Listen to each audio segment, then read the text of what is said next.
أعوذ بالله من الشيطان الرجيم.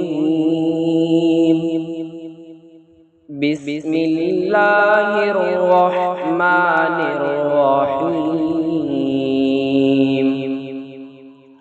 تبت يدا أبي لهب وتب، ما أغنى عنه ماله وما كسب، سيصلى نارا ذات لهب، وامرأته حمالة الحطب، في جيدها حبل من مسد. صدق الله العظيم.